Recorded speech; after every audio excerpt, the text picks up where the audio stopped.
Yo, what's up guys? It's Noah here. And in today's video, going to be breaking down the NBA slate on Draftkings for Wednesday, February the 8th.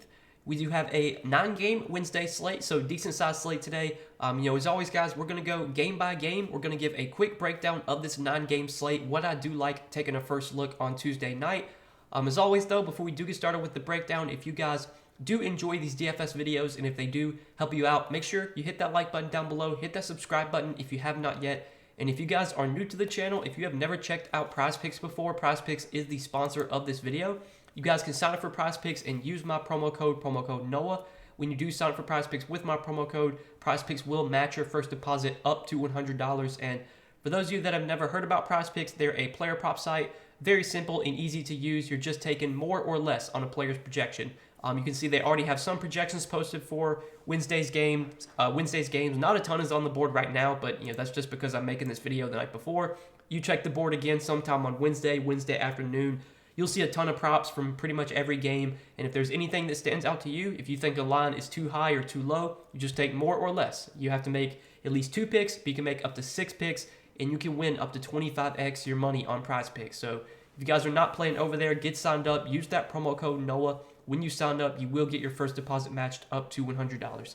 But let's go ahead and talk through this Wednesday slate, and we'll start off with the first game of the night, the Pistons and the Cavs. So we'll start off on the Cleveland side. It's a really good spot here for Cleveland. Going up against Detroit is one of the best matchups you can get. Detroit's been a terrible defensive team this season.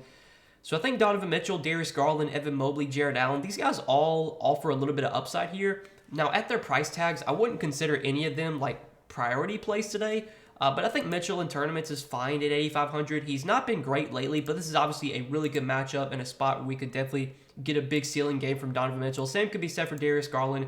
Between him or Mitchell, I think I would rather go to Mitchell between the two. Mobley at 7,200 feels priced about right, but again, the matchup's really strong. Jared Allen feels priced about right. Matchup's good though, so I think he's playable.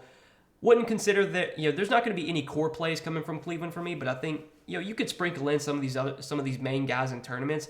I know Isaac Okoro has been having some good games lately. He's been playing pretty well. But with Karis LeVert back, I'll probably just pass on Okoro here. I have a feeling on a 9-game slate, there's going to be way better value available most likely. So that's really it for Cleveland. And then on the Detroit side, I don't really see much on Detroit I want to target here. Detroit's a team I've kind of been passing on lately, and especially on the road in Cleveland, a game that could maybe blow out. I don't see myself rostering many Pistons on this slate. If you want to go to somebody, like I think my favorite play would probably be Jalen Duren. He's just been playing big minutes and been really productive on a permanent basis. Matchup's pretty bad, but they're going to need his size in this spot against Cleveland. I think Duren's playable, but again, Detroit, not a team I'm super interested in today, and overall this game's not that appealing. So let's go ahead and move on to the next game, Charlotte and Washington. So we'll start off on the Washington side. Some injuries to keep an eye on here. Kyle Kuzma and Bradley Beal, both questionable for this game. Both these guys were out last game. Kristaps Porzingis was pretty disappointing with Beal and Kuzma both out. They got blown out by the Cavs. He only played 26 minutes, only had 29 DraftKings points. If Beal and Kuzma are both out again, I would be fine going back to Porzingis today. Obviously, a really good matchup here against Charlotte. Charlotte's been a really good matchup for bigs this season. Porzingis would take on a really big role if Kuzma and Beal are out again. Price tag at 9,600 feels correct, but I still think he'd be playable. Kuzma and Beal, if they're in, I'll probably pass on, and I think I'll pass on Porzingis as well if they're in. But like some of these secondary pieces, so Denny Avdia, he did start last game, played 30 minutes. I think he would be a viable option, assuming those two guys are out again. Same could be said for Daniel Gafford. Monte Morris, I think, would be playable. But that's pretty much it for Washington. Right now, it's kind of a wait and see. If Kuzma and Beal both play, I don't like a ton here. But if one of the two is out, or if they're both out, I think Porzingis would look pretty solid. I think Denny Avdia would look solid. And then, if Kuzma plays and Beal is out, then I think Kuzma would be viable. If Beal's out and Kuzma plays, then I think if Kuzma plays and Beal is out, I think Kuzma would be viable. If Kuzma is out and then Beal plays, I think Beal would be viable. So it's kind of just a wait and see with this Washington team. Now, on the other side with Charlotte, you got LaMelo coming in at 10,100. I definitely like this spot for LaMelo. I think Washington, they don't really have any great defenders. I think this is a spot LaMelo can definitely have plenty of success. Now, the price tag at 10,100 does feel appropriate, but he's been just fine this price tag. 55 DK points, 61 DK points last game. Obviously, LaMelo's a guy that can stuff the stat sheet, has triple-double upside every night he steps on the floor, and he's been playing massive minutes lately. So I think LaMelo, even at 10-1, is firmly in play. Terry Rozier at 7,700 is okay as well. But I definitely think my favorite play on Charlotte is LaMelo. Plumlee, Washington, Gordon Hayward. These guys are not super interesting. Gordon Hayward did see his minutes increase last game, played 31 minutes. Now, he wasn't very productive, only had 10 DraftKings points. But if Gordon Hayward's going to play 30-plus minutes again, at only 4,900, I think he is on my radar for value. 9-game slate, we'll have to wait and see what other value opens up. But I think Hayward's playable, kind of at first look. But that'll do it for that game. Let's go ahead and move on to the next one, Philly and Boston. So for Boston here, starting off on the Celtics side, got to keep an eye on the status of Jaylen Brown and Marcus Smart. Robert Williams as well. Jaylen Brown is probable. I think Marcus Smart is, I think he's still questionable. I think he's been out for like the last week or two, and they said he could return in a week or two. So like maybe Smart returns here, but I haven't heard any update on him. So I'm guessing he's going to still be out. And then Robert Williams is probable, so he's expected to play. So it looks like Robert Williams and Brown are expected to play. I don't think Smart will be back, though. So there's not too much that really stands out on Boston. Not the best matchup here against the Sixers. Going to be a pretty slow-paced game. Tatum, Jaylen Brown, they both always have upside, but neither one stand out at their price tags. Brogdon, I don't really like. It's 6,300. Same goes for Derek White. I know Derek White had a good game last game, but I'll probably pass on him at 6,200. Robert Williams been pretty productive lately. Minutes have also been pretty good, but in this matchup against Joel Embiid, obviously not a spot that we really like to target. Embiid is very good at drawing fouls too, so like I definitely worry about foul trouble for Robert Williams here. Not too much stands out on the Celtics today. And then on the Celtics now. On the other side with the Sixers, Joel Embiid, I think, listed as questionable once again for this game. Embiid has been questionable for like every game lately. We just have to assume he's playing. So Embiid at 11.5. I don't really like in this spot against Boston. There's other guys I would definitely rather pay out for today, other guys in better matchups. I think Embiid's going to be really low owned, so if you want to play him in tournaments for low ownership, that's fine, but matchup's pretty tough. Not a spot I'd really like to target Embiid. Same goes for James Harden at 9,800 against Boston in this spot. I'm not super interested in Harden either. The rest of the Sixers, Harris, Maxey, Melton, these guys don't look super appealing. Overall, there's not a ton that I like in this game. It should be a fun game to watch, but for DFS, for fantasy, it's not one that I really want to be too heavily invested in. So let's move on to the next game, Indiana and Miami. We'll start off on the Miami side. Miami in a pretty good spot here going up against the Pacers. Pacers play at a pretty fast pace. They don't play too much defense. Bam Adebayo definitely in a good matchup. We've seen the Pacers give up big games to centers this season. Bam, I think, can have plenty of success in this matchup. I wish he was a little bit cheaper. 8,900 does kind of feel like max price for Bam, but he's still playable because of the good matchup. I think Jimmy Butler is playable at 8,100. No Kyle Lowry today, so I think, obviously Bam, Butler, Hero all get a little bit of a boost without Lowry. Of the three Miami guys, I think it's close between Bam and Butler. I think Butler might be my favorite, followed by Bam and then Hero. But you could roster these guys in tournaments. No standout plays coming from Miami, though. Last game, I know Gabe Vincent did start in place of Kyle Lowry. He played 34 minutes and had 17 DraftKings points. When Gabe Vincent plays with Hero, with Butler, with Bam, he's not very productive on a permanent basis. So I'm not super interested in Gabe Vincent here, even though he probably will start again. Not a value play that I really think offers a big ceiling. And I have a feeling, again, on a big slate like this, there's probably going to be better value available. So that's really it for Miami. And then on the Indiana side, not a spot I love to target going up against Miami. Tyrese Halliburton at 9,500 feels priced about right. I think he's just kind of a GPP dart throw. Miles Turner's been putting up some big games lately, but this is a really tough matchup against Miami. They're one of the best defensive teams against centers. They've done a really good job limiting center production. So not super interested in Miles Turner, Buddy Hield. The rest of these Pacers I don't really like. So I think that's pretty much it for this game. Not too much stands out on the Indiana side. Let's go ahead, move on to the next one, the Spurs and the Raptors. So start off on the Raptors side. Really good spot here for the Raptors going up against the Spurs. Spurs are a bad defensive team. They play fast as well. Very likely that somebody does well from Toronto today. I think my favorite play from Toronto would probably be either Siakam or Van Vliet. Siakam has been disappointing lately. His production's been pretty bad, but obviously this is a really good matchup against a Spurs team that probably is going to have no answer for Siakam. Siakam put up 56 DraftKings points in only 27 minutes against the Spurs last time these teams played. Blowout risk is definitely a concern here, but if this game stays competitive, I think Siakam offers a big upside. I think Fred VanVleet offers some big upside as well. He's been really productive lately. Obviously, matchup's really good for him. I think VanVleet's fine at 9,100. Scotty Barnes at 8K, I don't mind either. Again, my favorite play from Toronto is probably Siakam, but Van Vliet, Barnes, they're playable. Gary Trent is okay. Presta Achua at 5,800, I don't mind. His minutes have been pretty solid lately. He should continue to start while OG's out, probably play about 30 minutes. And against the Spurs, really good matchup. Yeah, I'm fine going to Presta Achua. But that'll do it for Toronto. Now on the San Antonio side, got to keep an eye on some injuries here. So I believe Keldon Johnson and Keldon Johnson and Trey Jones are both questionable. So this will definitely change some things if those guys are out. If Keldon and Trey both play, then I don't really like much on San Antonio. San Antonio is a bad team. They're not a team I like to heavily invest in too often. They get blown out a lot. Johnson at his price tag, I don't love in this matchup, but I think he would be playable. Trey Jones and Jakob Poeltl would be playable. But if these guys are out, so like if Keldon Johnson is out, if Trey Jones is out, then we definitely would get some value to target from San Antonio, which, again, I don't love targeting San Antonio value. It seems to never work out, but Josh Richardson would start most likely in place of Trey Jones. He would be in play for value. Malachi Branham and Keita Bates-Diop would both have to play pretty big minutes. I think they would both be in play for value. So if those guys are out, that's kind of where I'm looking to for value from San Antonio, but have a feeling these guys are going to play. If that's the case, not too much stands out on the Spurs. So let's go ahead and move on to the next game, Sacramento and Houston. I think we just saw these teams play a couple days ago, playing again today. Pretty good game environment here. Two teams that play relatively fast, at least. Sacramento have been playing fast this year. Not, two teams that aren't that great defensively either. So we'll start off on the Houston side. Alperen Sengun was pretty disappointing in this matchup when these teams just played. He played 36 minutes, but he only had 33 Draftkings points.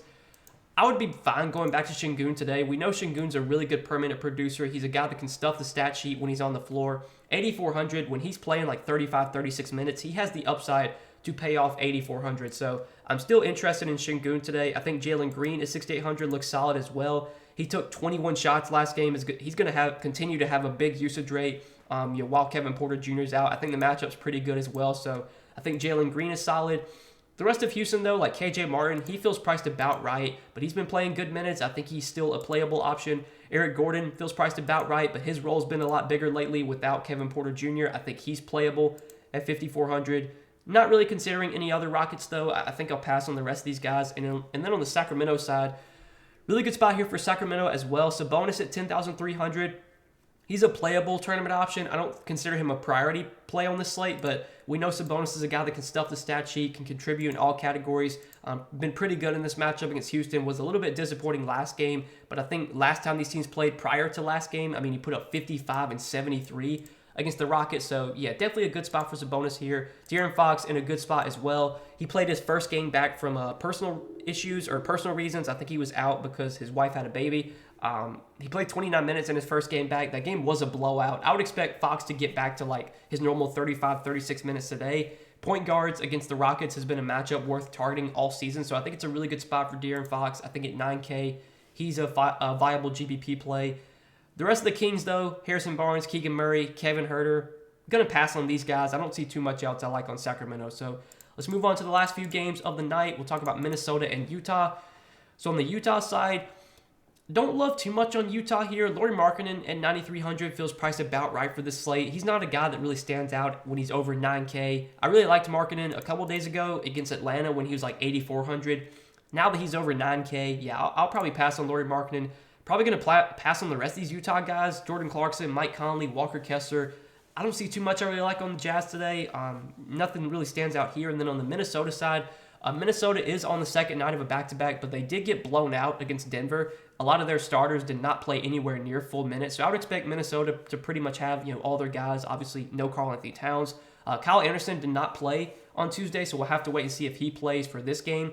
The Timberwolves actually started Naz Reid alongside Rudy Gobert, so that'll be something to keep an eye on. If Naz Reid were to start again, I think he would definitely be in play for value. He was obviously disappointing on Tuesday night, but he got into some foul trouble. They got blown out. I would like him a lot if he starts again. I think Rudy Gobert in this matchup looks pretty solid. Utah's been a good matchup for centers all season, plus it's a revenge game for Rudy Gobert, so I think he's playable. But like Anthony Edwards at 9,900 feels priced about right. I don't love him at that salary. D'Angelo Russell at 7,300 I think is okay, but the bigs are where I'm really looking to from Minnesota. I think Gobert I like quite a bit, and then if Naz Reid does start again alongside Gobert, I would like Naz Reid for value as well. That's really it for the Timberwolves, though, and that's it for this game. So let's move on to the next game, Dallas and the Clippers. So looking at this one, we'll start off on the Clippers side. From the Clippers today, I'm not loving too much here. Kawhi and PG. Kawhi's 9,700, PG's 9,200. Between the two, I would lean Kawhi over PG. Kawhi's just been a better permanent producer this season. His minutes have been through the roof lately. Matchup against Dallas, I think, is pretty good. I think this Dallas team, without Dorian Finney-Smith, they are really going to struggle defensively. So I definitely like the matchup for Kawhi. He feels like appropriately priced today, but I think he's firmly in play. Paul George is fine as well, but again, I'd rather play Kawhi. The rest of the Clippers, Zubac, Powell, none of these guys really stand out. I mean, if I'm going to play anyone on the Clippers, it's going to be the kind of the big two. And then on the Dallas side, so obviously Dallas is still without Luka, but they will be getting Kyrie Irving. Kyrie Irving is expected to make his Mavs debut on Wednesday. So what are we going to get from Kyrie Irving in his debut with the Mavs? I think we can expect him to have a pretty big role. I assume he'll start at point guard. You look at the guys around him, I mean, it's a bunch of low-usage players. Outside of Christian Wood and Tim Hardaway, this roster is full of guys that don't really shoot the ball much. Josh Green, Dwight Powell, Reggie Bullock. So I think Kyrie's going to have a really big role. I'd assume he plays big minutes right out of the gate. I think Kyrie is a viable GPP play today, even at 10,600. Christian Wood last game came off the bench and played limited minutes. We're going to have to wait and see if he starts. If he moves back into the starting lineup and he's not limited, I think Christian Wood's a viable play. But again, the fact that he came off the bench last game, played limited minutes, is definitely concerning. We'll have to wait and see if he starts. Tim Hardaway Jr. is going to definitely take a back seat now that Kyrie is available, so I'm not super interested in THJ. Josh Green, Dwight Powell, these guys don't look super appealing. Jaden Hardy had a big game off the bench last game, but obviously with Kyrie now in the fold, I don't expect Hardy to have that big of a role. So, yeah, I think if I'm going to play anyone on the Mavs today, it's probably going to be Kyrie. I assume, again, he's full go. We'll have to wait and see, but yeah, I assume he'll be good to go to play his normal minutes here in his debut with the Mavs. And he should have a really big role while Luka's out. But let's move on to the last game of the night, the Warriors and the Blazers. So start off on the Blazers side, you got Damian Lillard coming in at 10,700. I definitely like the spot for Damian Lillard. This is a big-time game against the Warriors. Should be a fast-paced game as well. I know Dame's been a little bit disappointing lately, but he has still shown a really big ceiling this season. He's been playing big minutes lately, and obviously in this type of game that should be competitive, I think Dame offers a ton of upside here. So I definitely like Dame as a pay-up option. The rest of Portland, though, Simons and Grant, these guys don't look that great at their salaries. Josh Hart at 5,800, I think, is playable. Drew Eubanks has been starting lately in place of Yusuf Nurkic, but he's not been playing a ton of minutes. I don't love this matchup either. I could see this game going small, so I don't think this is the best spot for Drew Eubanks. I'll probably pass on him. Dame is definitely the guy that stands out most from Portland. And then on the other side with the Warriors, so still no Steph Curry. I think Steph's going to be out for a while, so we can expect a big role for Klay Thompson, Jordan Poole, Andrew Wiggins. Klay Thompson at 7,900, I'm fine with on this slate. Klay had a big usage rate last game, played 33 minutes, lost some minutes due to blowout, but took 22 shots. He obviously shot the ball incredibly well last game, had 42 points, but clearly without Steph, he's going to be one of the go-to guys on offense. And then Jordan Poole, 7,100. He looks way too cheap today. With Steph Curry out, I mean, Jordan Poole should be like over 8K. He should be like 8,500. His role is really good with the Warriors when he's playing without Steph. He's going to have the ball in his hands a lot. We know he's aggressive offensively. And, outside of Klay and Poole, there aren't a ton of guys, like a ton of offensive threats in this Warriors offense. Draymond's a low-usage player. Kevon Looney's a low-usage player. So I expect Poole and Klay to continue to be kind of the two focal points on offense. I think Poole at 7,100 looks really good. Draymond at 6,500 is playable, but I don't love him. Andrew Wiggins at 6K I think is fine. He had a decent game last game without Steph. I think Wiggins should continue to have a bigger role while Steph is out. Minutes should be there as well. Lost some minutes last game due to blowout, but he probably would have played 35, 36 minutes if the game was competitive. So I'm fine with Wiggins at 6K. And then Kevon Looney did start last game. Or actually, I think they started Jonathan Kuminga last game. I forgot about that. So Jonathan Kuminga actually started last game. He didn't play a ton. He only played 23 minutes. We'll have to monitor their starting lineup for today. If they go back to Kuminga as a starter, he'll be an okay value at 3,800. I wouldn't consider him like a slam dunk, but I think he would be playable. If they go to Kevon Looney in the starting lineup, then I think Looney at 4,700 will be a viable cheap option if he starts.